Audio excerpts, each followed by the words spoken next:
Pemerintah pusat memutuskan kembali memperpanjang pemberlakuan pembatasan kegiatan masyarakat atau PPKM pada 7 provinsi dengan beberapa wilayah kabupaten kota yang menjadi prioritas. Namun ada perbedaan dalam PPKM perpanjangan kali ini, yakni ditambah dengan sebutan PPKM berbasis mikro.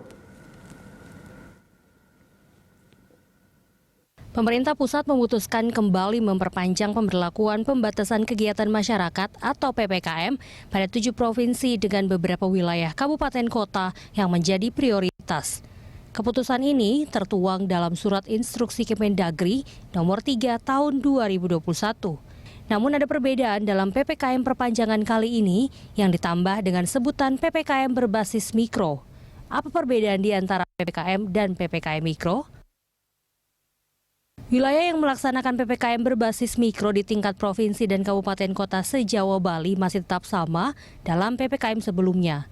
4 kriteria tersebut yaitu tingkat kematian di atas rata-rata kematian nasional, tingkat kesembuhan di bawah rata-rata tingkat kesembuhan nasional, tingkat kasus aktif di atas rata-rata tingkat kasus aktif nasional, dan tingkat keterisian tempat tidur rumah sakit untuk ICU dan ruang isolasi di atas 70%.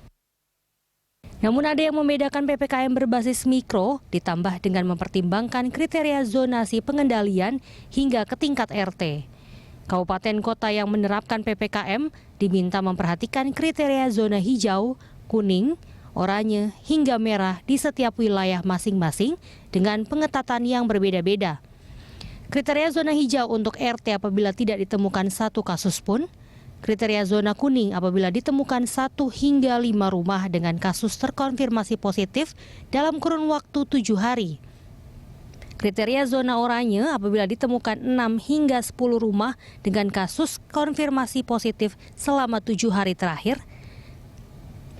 Dan yang terakhir, kriteria zona merah jika terdapat lebih dari 10 rumah dengan kasus positif COVID-19 di satu RT selama 7 hari terakhir.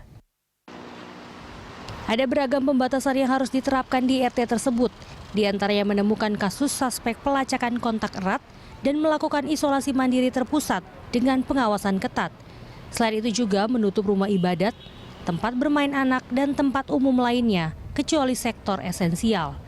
Melarang kerumunan lebih dari 3 orang, serta membatasi keluar masuk wilayah RT maksimal hingga pukul 8 malam. Tim Liputan Berita 1.